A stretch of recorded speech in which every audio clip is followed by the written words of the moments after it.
O'Brien, Jr., 263 Pine Street, Centerville, Mass.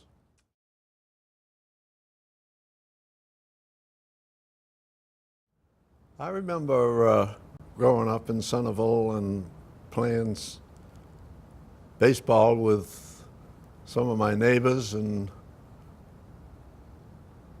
going to the elementary school in Centerville and playing some sports out there.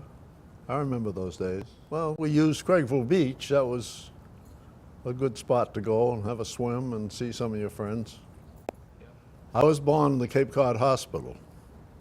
My mother and father at the time lived in Osterville. My grandfather had a great big landscape business there, Robert F. Cross. And my father built a house in Centerville in 1928, and we moved from Osterville to Centerville. And that's where I grew up.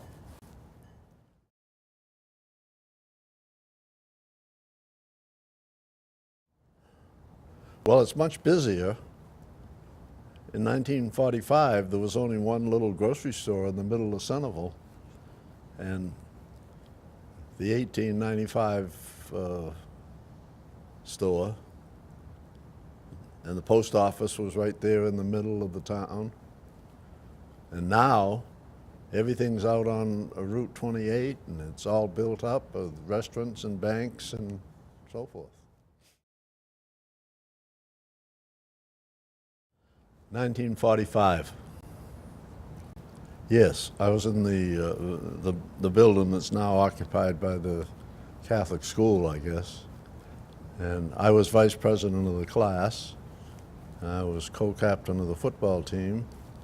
And we were very active in all the school activities.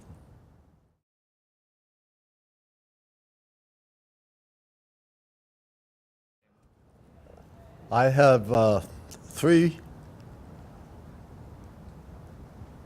let's see, I have two brothers and a sister. I was the oldest. My brother Bob went to Holy Cross, became a lawyer, and then he went in the Navy for a short period of time. And my brother Jay worked around the village. And in 1949, I went into the insurance business with my father. And about 6 years later, Jay joined the business.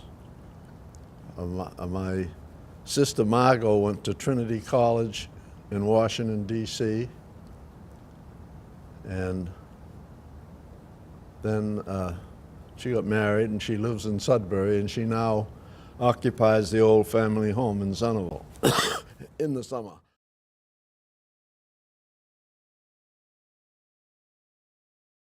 Yes, we have a lot of old customers and a lot of families, and sometimes the children come with us as they grow up and get a car or maybe get married and get a house. And we've been in that business for 75 years, and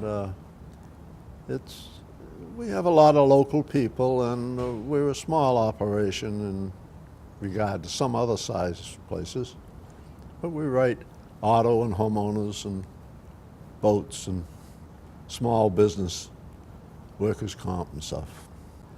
Well, we try to provide service, and we're there to answer the phone. We're always there to help, and we believe in person-to-person conversation, and that's the way we hope we grow our business and keep our customers.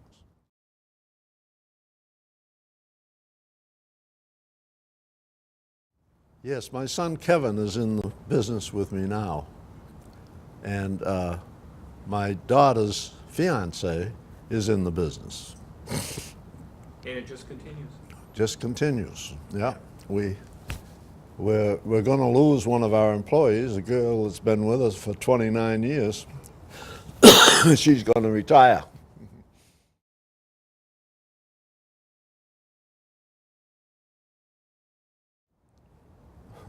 Changes in the town of Barnstable?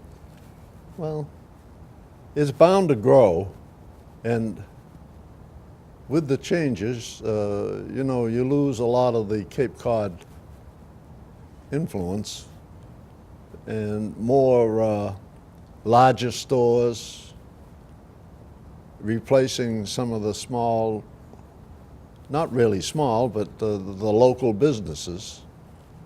And I've seen that happen in Hyannis. That was where I had my first job.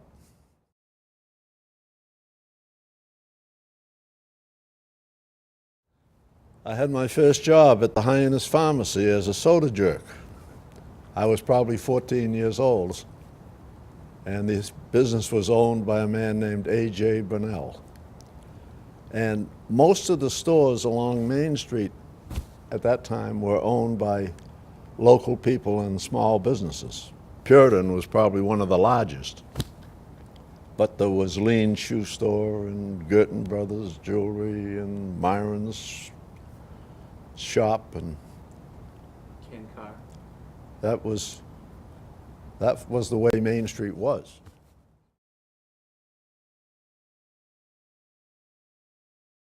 Were there? Yes, there were some very good restaurants there. The Mayflower restaurant was always a stay, and there was a Mayflower restaurant and the Mayflower Cafe, and a lady in Old Liggett's used to provide clam chowder and apple pie that people really liked. And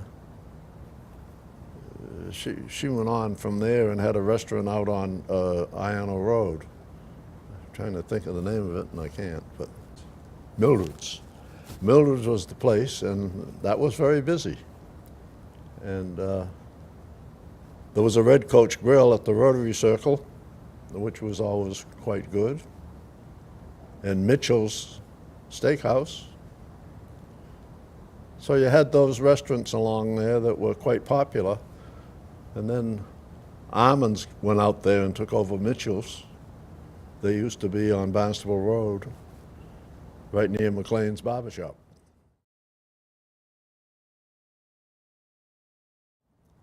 I don't work a full day, but I usually up in the morning, read the paper and have breakfast and go in around 10 o'clock and stay till 12:30, go out to lunch. Sometimes I go home for lunch, and sometimes I go to the Comaquid Golf Club. I belong there. I've been there for years. I'm a past president, and I sometimes would go over there just to see some people and have a bite of lunch, and once in a while play an afternoon round of golf.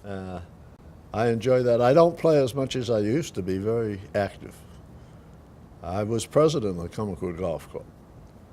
And now I probably play twice a week, providing the weather's right. I play with the ex-pro there, Alan Stewart, on Tuesday afternoon if the weather's right, and he can get down here. He lives just over the bridge up in Cedarville, and with the repairs on the bridge and so forth, sometimes it isn't worth trying to come down. Sure. And then on Saturday morning, I have a couple of older gents that I play with, John Sullivan and John Driscoll. Play at 10:30, and we play 9 holes, we go and have lunch.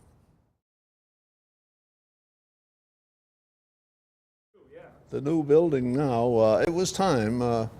It gets to the point where you keep putting money into something that is never going to be just right. You know, it was continually added to from, say, 1945 to 1950, and they kept adding things on and repairing, and so it needed a new update, that's for sure. And after 2 or 3 tries of getting a building satisfied to the members, it finally got through, and they're underway. They've torn down the old building and are working on the new one.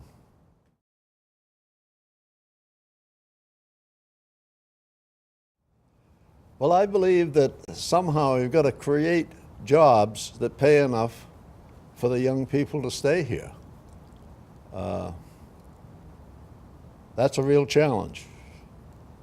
And I know they're working on it and they're trying to do their best, but a lot of young people do move away, you know, because they can't afford to stay here with the type of job that they can get.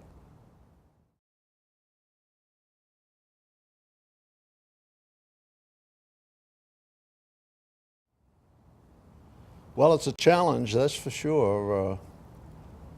They have to have a plan, and you're going to open a business that people want to patronize. They got to have some kind of a product that the people want, or a service that people want. And I guess there are opportunities out there, but it is a challenge. Cape Cod. Fall. Why is that? Well, usually the weather is still quite nice. It's brisk. It's not as crowded traveling around. And the weather is still pretty good through September and October. So I think it's a nice time of the season.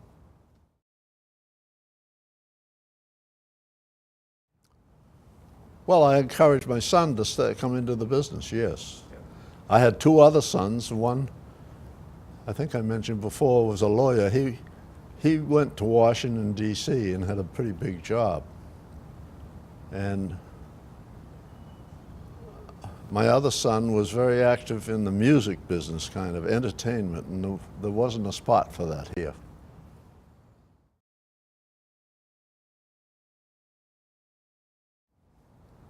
Well, prior to the church in Centerville opening, you know, we had always been split up between Hyannis and Osterville. And there was a need for a church in Centerville. Population was growing in Centerville. And there was a very active Catholic group. And I was on the younger end of it. My father would have been more in the early stages of the building, probably. You know, I believe the church started in like 1950. And I had been after high school, I went in the Navy. And then I was in the first class at Merrimack College. And I attended there for 2 years. I didn't graduate from there because I went home and went into the business with my father. And we were always very active in the Our Lady of Victory Church in Centerville.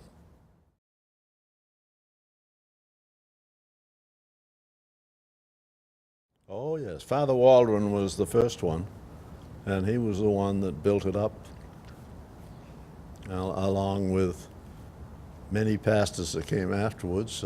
Monsignor Perry was one, and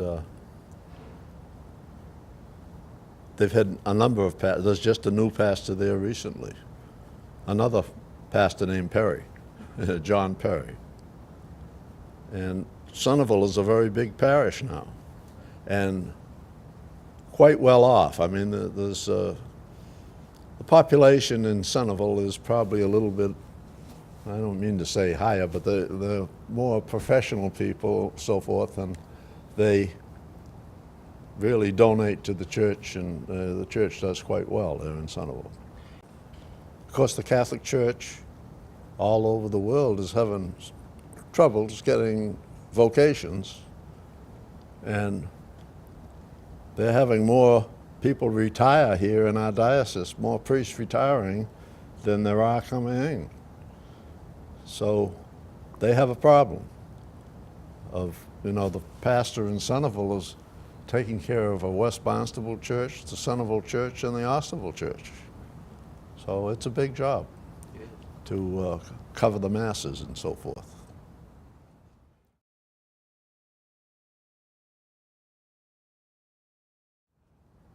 Well, personally, I don't think it affected me a great deal.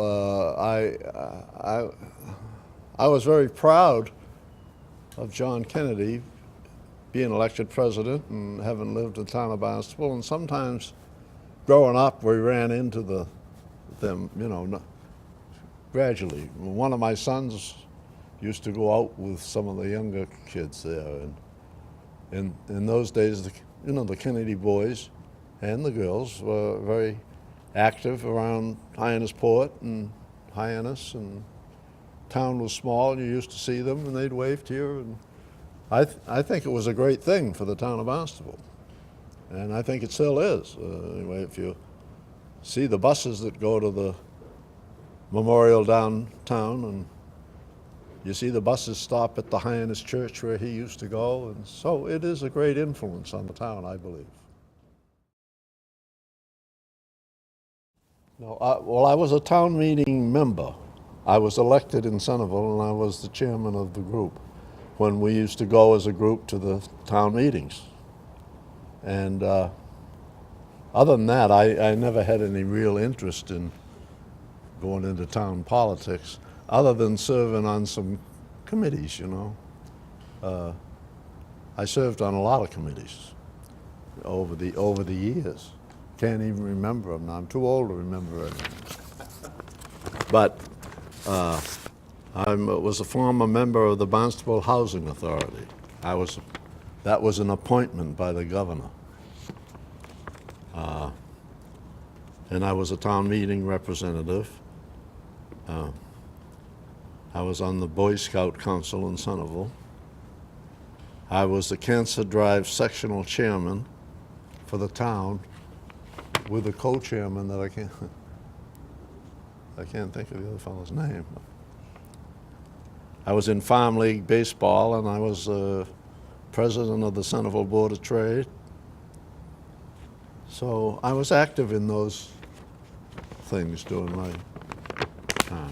Wasn't really politics because, you know, I was past president of the board of directors of the Commonwealth Golf Club and past president of the Cape Cod Insurance Agents Association. So I was active in a lot of those civic things, but I never had any interest in public office.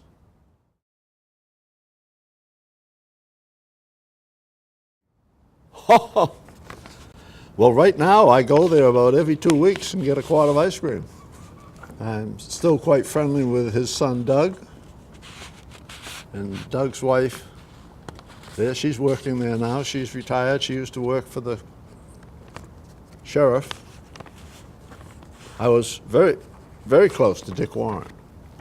And my brother Jay was even closer than I, but we socialized a lot. We played golf together. We went to each other's houses for dinner, and he was a great guy. He had a great business. My name is Stephen B. O'Brien, Jr. I live at 263 Pine Street in Centerville, Mass.